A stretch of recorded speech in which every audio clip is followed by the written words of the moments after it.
उनका मानना था कि अक्सर बाग के उस पार वाली गुफा के अंदर से किसी जिन्न की आवाजें आती हैं, जो आते जाते लोगों को आवाजें देता है, जिससे गांव वाले बहुत डरा करते थे। एक दिन गांव के दो युवक खेत पर आपस में बात करते हुए, अरे भाई, कल मैं उस बाग की तरफ गया था, वहाँ फिर से उस जिन की वही डरावनी आवाजें आ रही थी। अरे क्यों भाई, क्या करने गए थे तुम वहाँ? क्या तुम्हें पता नहीं बाग के पास वाली गुफा में जिन रहता है? अगर वो तुम्हें कहीं कुछ कर देता तो आइंदा फिर उस बाग की तरफ मत जाना। तभी वो वहाँ से बात करते हुए खेत से चले जाते हैं। अगले दिन गांव का एक लड़का रांझा, यार, इस गुफा में से आवाजें कौन देता होगा? मुझे इसके पीछे जरूर कोई राज नजर आता है। रांझा भैया, जो भी हो, लेकिन गलती से भी उस गुफा के अंदर मत जाना। लेकिन इस गुफा का रहस्य तो मैं जान कर रहूंगा। सब गांव वाले डर के साए में आखिर कब तक रहेंगे? उसके बाद शाम हो गई और रांझा और उसका दोस्त अपने अपने घर चले गए। अगले दिन सुबह सारे गांव में सन्नाटा था और रांझा के घर के बाहर उसकी लाश रखी हुई थी। सब रो रहे थे। शाम को बस ये बोल के घर से निकला था कि आज एक रहस्य से पर्दा उठाने जा रहा हूँ। मेरे रांझा की बहादुरी उसे ले डूबी। हाय मेरा बच्चा। हो ना हो, ये उस गुफा वाले जिन ने ही किया है। हाँ, उसी गांव में धन्नू नाम का व्यक्ति रहता था, जो एक व्यापारी था। उसकी दो बेटियां थीं, रीमा और सीमा। उन दोनों को रंग बिरंगे फूलों का बहुत शौक था।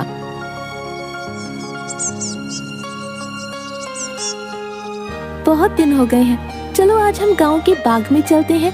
न जाने क्यों हमें बाबूजी उस बाग में जाने से मना करते हैं। इस पूरे गांव में एक वही जगह है जहाँ कितने सुंदर सुंदर फूल होते हैं। हाँ सीमा, वो बाग सच में बहुत सुंदर है। उस बाग में बहुत सुंदर सुंदर फूल होते हैं, लेकिन बाबूजी हमें जाने नहीं देते। वो कहते हैं गांव के बाग के उस पार एक गुफा है जो बहुत ही भयानक है, हमारा जाना वहाँ सही नहीं होगा। लेकिन गांव की रांझा भाई की मौत के बाद तो गुफा और ज्यादा डरावनी लगने लगी है। अरे रीमा, ये सब झूठी बातें हैं, मुझे नहीं लगता वहाँ ऐसा कुछ है। और वैसे भी गांव वालों ने उस जिन्न को देखा नहीं, बस उसकी आवाज ही सुनी है। अगर सच में वहाँ कोई जिन्न होता तो क्या गांव वालों के सामने नहीं आता? हाँ, बोल तो सही रही हो सीमा, मुझे भी लगता है कि वहाँ कुछ नहीं है। चलो ठीक है, हम दोनों कल ही बाग में जाएंगे और हो सके तो क्या पता रांझा भाई की मौत का राज भी पता चल जाए। हाँ, कुछ नहीं है, वहाँ हम दोनों सुबह चलेंगे, तब तुम खुद ही देख लेना। लेकिन बाबूजी हमें नहीं जाने देंगे सीमा। कल बाबूजी सुबह किसी काम से शहर जाएंगे, उनके जाते ही हम दोनों बाग में जाएंगे। रीमा अपना सिर हिलाती हुई ठीक है। इसके बाद दोनों बहनें अपने कमरे में जाकर सो जाती हैं। अगली सुबह, देखो मेरी प्यारी बेटियों, मैं किसी काम से शहर जा रहा हूँ। तुम दोनों अपना ख्याल रखना और उस बाग में फूल तोड़ने मत जाना। वो जगह अच्छी नहीं है, कोई भी गांव वाला वहां नहीं जाता। पता है ना, रांझा भी वहीं जाने से मारा गया था। हम दोनों बहनें उस बाग में नहीं जाएंगी। इसके बाद धन्नू वहां से चला जाता है। उसके जाते ही दोनों बहनें उस बाग की तरफ जाने लगती हैं कि तभी एक गांव का आदमी उन्हें देख लेता है। अरे सीमा और रीमा बिटिया, तुम इस बाग की तरफ कहाँ जा रही हो? क्या तुम्हें नहीं पता कि बाग की उस तरफ एक गुफा है जो बहुत ही डरावनी है? वहां से अक्सर किसी जिन की आवाज आती है। अरे काका, हम दोनों बस बाग में ही जा रहे हैं, वहाँ से कुछ फूल लेकर बस अभी आ जाएंगे। आप चिंता मत कीजिए, हम बाग के उस तरफ वाली गुफा में नहीं जाएंगे। चलो ठीक है बेटिया, लेकिन तुम दोनों शाम होने से पहले आ जाना। अच्छा, अब मैं चलता हूँ। इसके बाद वो आदमी वहाँ से चला जाता है। थोड़ी दूर चलने पर सीमा और रीमा देखती हैं कि दो चोर आपस में बातें कर रहे होते हैं। अरे भाई, हम ये सही कर रहे हैं क्या? गांव वाले तो कहते हैं उस गुफा में एक जिन रहता है जो लोगों को आवाजें देता है। मुझे नहीं लगता है ऐसा कुछ है। वो गुफा गांव के सरपंच की है। मुझे तो लगता है उसमें बहुत सारा खजाना होगा। सब गांव वालों को डराने का बहाना है। बस चलो, चलकर आज देख ही डालते हैं। इसके बाद वो दोनों गुफा की ओर जाने लगते हैं। उन्हें गुफा की ओर जाता देख रीमा और सीमा भी उनके पीछे जाने लगती हैं। कि तभी वो देखती हैं कि वो दोनों चोर गुफा के अंदर जाने ही वाले होते हैं कि वहाँ एक औरत आती है जो देखने में काफी भयानक होती है और उसके हाथ में एक टोकरी होती है जिसमें बहुत सारे रंग बिरंगे फल होते हैं। तभी वो औरत उन दो चोरों से कहती है, कहाँ जा रहे हो तुम दोनों? क्या तुम्हें पता नहीं इस गुफा में एक जिन्न रहता है? वो तुम्हें मार डालेगा। चले जाओ यहाँ से, चले जाओ। क्या कहा? जिन? अरे बाबा। कि तभी उस जिन्न की आवाज आती है, कौन है वहाँ? क्या कोई मुझे सुन पा रहा है? अंदर आओ, निकालो मुझे यहाँ से। जिन्न की ऐसी डरावनी आवाज सुनकर वो दोनों डर जाते हैं। अरे भैया भागो, इस गुफा के अंदर तो सच में कोई जिन है, भागो यहाँ से। और वो दोनों वहाँ से भाग जाते हैं। मैंने तो पहले ही कहा था, यहाँ अब दोबारा मत आना, वो तुम्हें जिंदा नहीं छोड़ेगा। ये सब रीमा और सीमा देख रही थीं कि तभी वहाँ रीमा और सीमा के सामने वो औरत आ जाती है जो देखने में काफी भयानक होती है, जिसके हाथ में बहुत सारे रंग बिरंगे फल होते हैं। कहाँ जा रही हो तुम दोनों? सीमा और रीमा डरते हुए, हम तो बस ऐसे ही बाग घूमने आए थे काकी, लेकिन आप यहाँ क्या कर रही हैं? मैं तो यहीं रहती हूँ, यही बाग मेरा घर है। तुम दोनों यहाँ से जल्दी चली जाओ, वरना वो जिन तुम्हें छोड़ेगा नहीं। जाओ यहाँ से। क्या सच में बाग के उस पार वाली गुफा में कोई जिन्न है काकी? हाँ, और वो बहुत खतरनाक है। तुम दोनों यहाँ से जल्दी चली जाओ। इसके बाद वो औरत वहाँ से चली जाती है।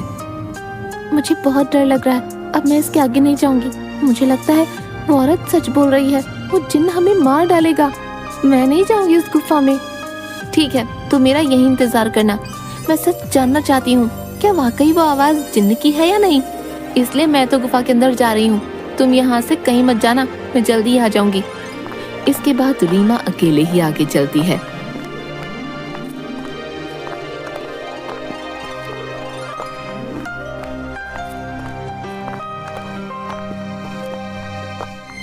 रीमा चलते चलते उस गुफा के पास पहुंच जाती है। तभी एक आवाज उसे सुनाई देती है जो काफी भारी होती है। ऐसा लगता है जैसे किसी रोते हुए इंसान की आवाज हो वो। कोई है यहाँ? मुझे यहाँ से बाहर निकालो। मैं इस गुफा में बरसों से कैद हूँ, निकालो मुझे यहाँ से। रीमा बड़ी हैरानी से वहीं खड़ी हो जाती है। कौन हो तुम और क्यों मुझे आवाज लगा रहे हो? क्या तुम वही जिन्न हो जिसके बारे में गांव वाले बात करते हैं? क्या सच में तुम यहाँ इस गुफा में हो? हाँ, मैं जिन हूँ। मैं कई सालों से इसी गुफा में कैद हूँ।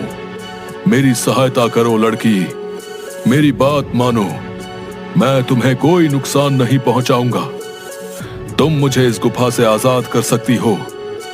इसके बाद मैं यहाँ से हमेशा के लिए चला जाऊंगा। मेरी सहायता करो। क्या सच में हमेशा के लिए तुम यहाँ से चले जाओगे? मैं तुम्हारी सहायता जरूर करूंगी। मुझे क्या करना होगा जिन? बताओ मुझे, मैं अवश्य ही करूंगी। तभी गुफा के दरवाजे खुलते हैं और रीमा उस गुफा के अंदर चली जाती है।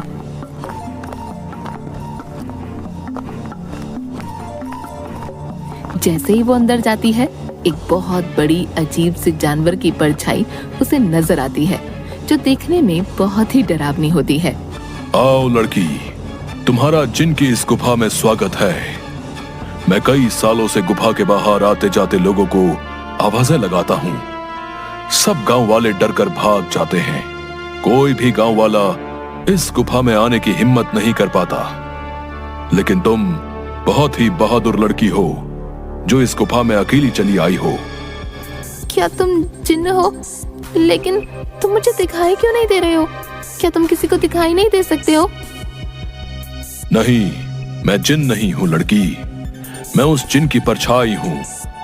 वो जिन तो इस गुफा के कैद खाने में बरसों से कैद है। वो बाहर नहीं आ सकता है। मैं उसकी परछाई हूँ। परछाई? तुम मुझे ये बताओ कि वो जिन इस गुफा में कैद क्यों है? क्या जिन्न के इस गुफा में रिहा होने का कोई मार्ग नहीं है? मार्ग है लड़की, और तुम उस मार्ग तक पहुंच सकती हो। लेकिन इसके लिए तुम्हें इस गुफा के तहखाने में जिन के पास जाना होगा। वही जिन तुम्हें उसकी मुक्ति का राज बताएगा। जिसके बाद रीमा हाथ में जलती हुई एक आग की मशाल लेकर उस गुफा की ओर जाती है। जैसे ही रीमा तहखाने के अंदर जाती है तो उसे एक आग जलती हुई दिखाई देती है। वो जैसे ही उस आग के पास जाती है, हे जिन, मैं यहाँ तुम्हारी मदद करने आई हूँ, क्या तुम मुझे सुन सकते हो? उसे उस जिन्न की आवाज आती है। आओ बहादुर लड़की, मैं तुम्हारा ही इंतजार कर रहा हूँ। मैं जानता हूँ कि तुम ही मुझे इस गुफा से मुक्ति दिला सकती हो। तुम्हारा इस गुफा में स्वागत है लड़की।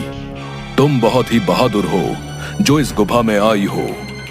मेरा नाम जिनाद है। मैं यहाँ कई सालों से बंद हूँ। मेरे सामने आओ जिन्नात, मैं तुम्हें देखना चाहती हूँ। कि तभी अचानक से जिन्नात उसके सामने आता है, जो बहुत ही डरावना होता है। एक बहुत ही भयानक सा दिखने वाला, जिसके सिर पर एक लंबी चोटी होती है जो काफी बड़ा होता है। रीमा के सामने वो आता है। उसे देखकर रीमा थोड़ा डर जाती है। देखो, तुम डरो मत लड़की, मैं तुम्हें कुछ नहीं करूंगा। मैं जानता हूं कि तुम मेरी मदद करने आई हो, लेकिन मेरी मदद करना इतना भी आसान नहीं है। तुम एक बार और सोच सकती हो। क्या तुम वाकई मेरी मदद करना चाहती हो? लेकिन मैं तुम्हारी मदद कैसे कर सकती हूँ, और तुम यहाँ कैद कैसे हुए? बताता हूँ। बहुत साल पहले इस गुफा में एक औरत रहती थी। वो बहुत गरीब थी। वो गुफा के बाहर वाले बाग से फल तोड़ा करती थी और उन्हें ही खाया करती थी। एक दिन उसने बाग के सारे फल तोड़ लिए और यहां इस गुफा में लेकर आ गई।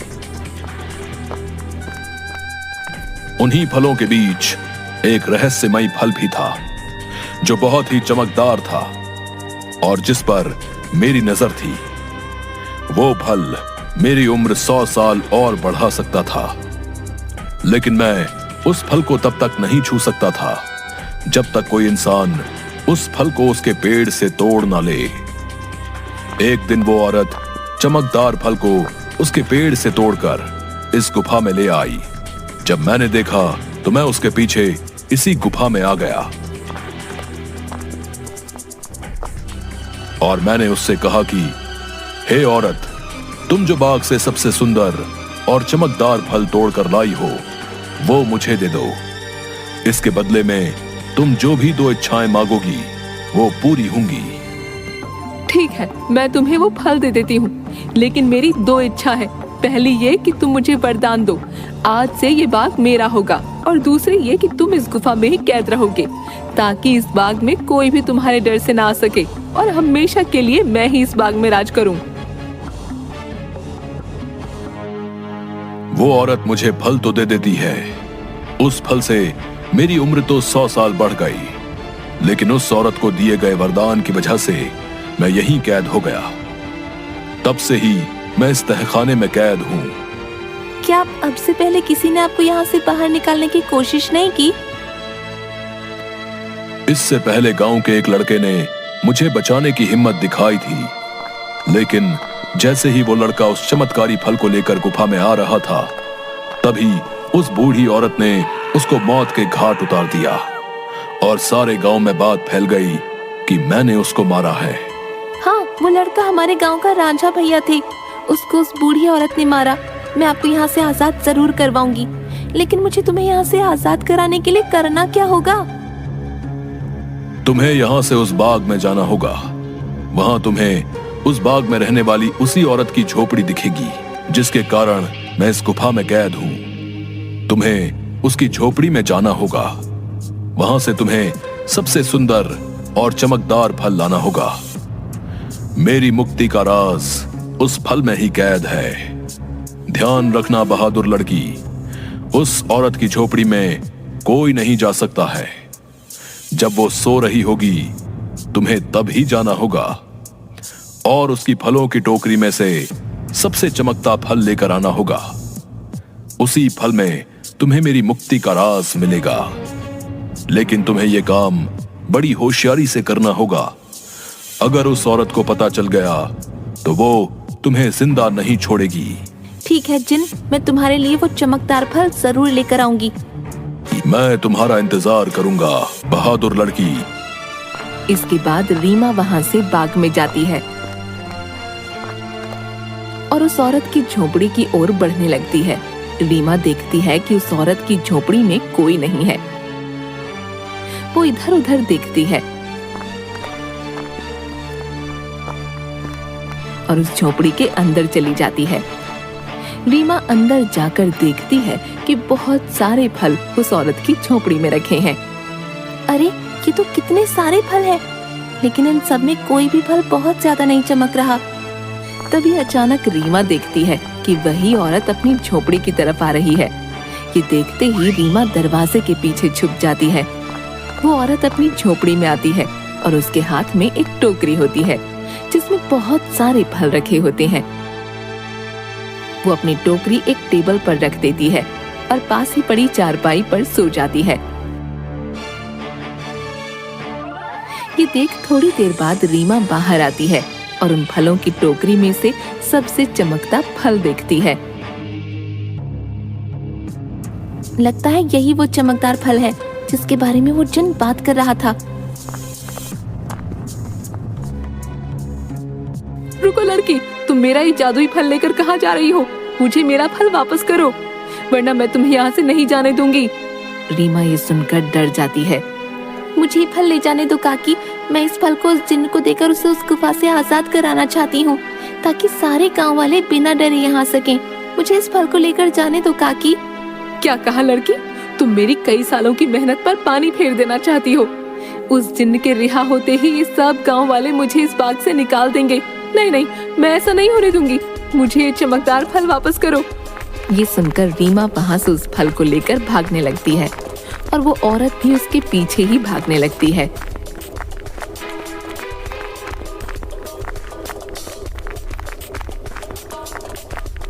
रीमा भागते भागते उस गुफा में पहुंच जाती है।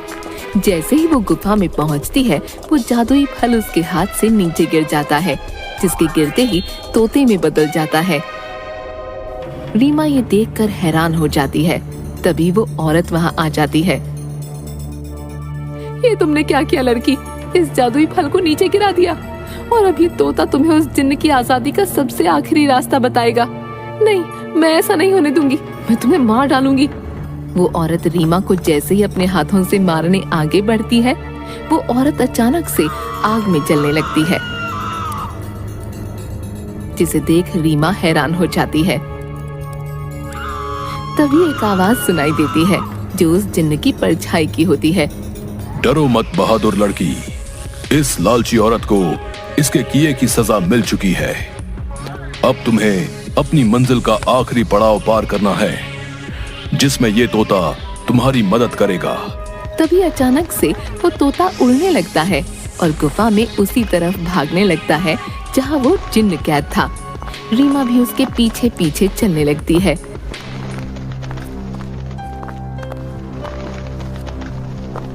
वो तोता एक छोटी सी खिड़की के पास जा बैठता है जो काफी चमक रही थी। तभी तोते की आवाज आती है। सुनो बहादुर लड़की, तुम्हें इस चमकदार खिड़की को खोलना होगा, जिसकी चाबी तुम्हें ढूंढनी होगी। मैं तुम्हें 2 रास्ते बताऊंगा, जिस पर चल के तुम्हें इस खिड़की को खोलने वाली चाबी मिलेगी। लेकिन 2 रास्तों में से तुम्हें कोई एक रास्ता चुनना होगा। पहला रास्ता एक गुलाब के फूल की तरफ जाता है, जो बाग की तरफ है। दूसरा रास्ता एक अंधेरे की तरफ है, जो इसी गुफा में उस तहखाने की तरफ जाता है जहां वो जिन कैद है। जाओ और अपना रास्ता चुन लो। रीमा काफी देर सोचने के बाद मैं गुफा वाला रास्ता ही चुनूंगी जो अंधेरे की तरफ जाता हो। जिसके बाद रीमा गुफा की ओर चलने लगती है कि तभी रीमा को एक सिक्का दिखाई देता है। अरे ये इतना चमकता हुआ सिक्का यहाँ कैसे आया, और ये सिक्का इतना चमक क्यों रहा है?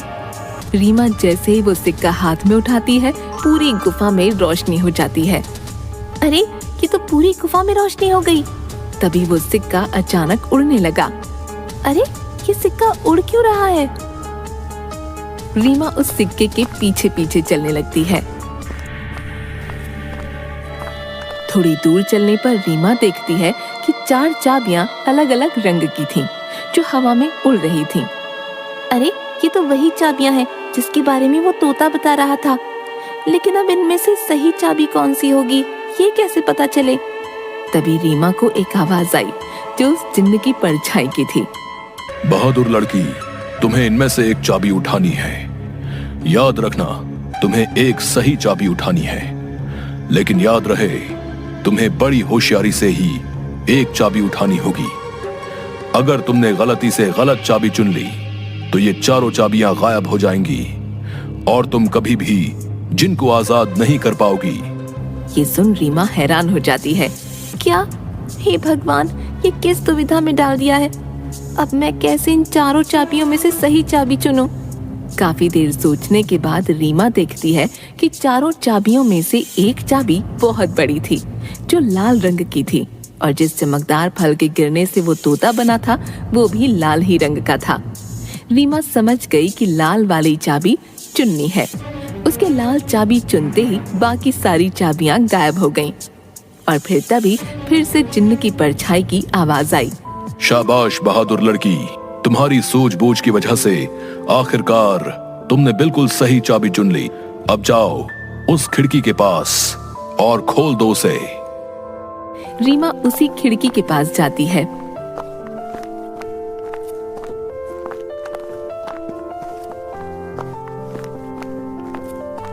और देखती है कि अभी भी वो तोता उस खिड़की के पास ही बैठा था।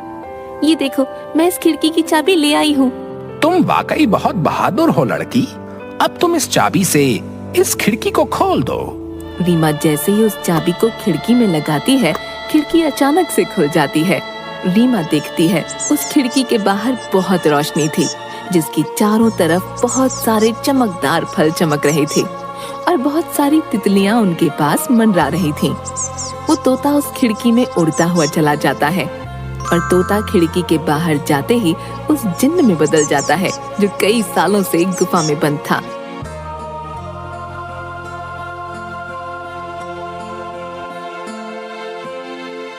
तुम्हारा बहुत बहुत धन्यवाद लड़की, तुमने मुझे इस गुफा से आजाद कर दिया। तुम एक निडर और साहसी लड़की हो। तुम जो भी मांगोगी मैं वो तुम्हें दूंगा। बोलो, क्या इच्छा है तुम्हारी? क्या सच में अब तुम आजाद हो गए हो? अब तुम इस गुफा में नहीं हो। अब सब गांव वाले यहाँ आ सकेंगे। मैं और मेरी बहन भी अब बाग में आ सकेंगे कभी भी।